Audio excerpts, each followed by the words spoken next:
जय हिंद दोस्तों, आज जो हम जा रहे हैं नरोजाबाद पे प्रिंटर इंस्टॉलेशन करने।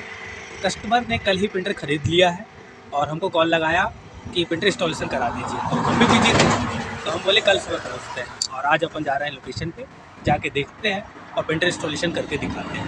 अभी तो हम पहुँचे हैं थोड़ा सा आगे ब्रिज के पास, तो ब्रिज का भी इतना ज़्यादा दिख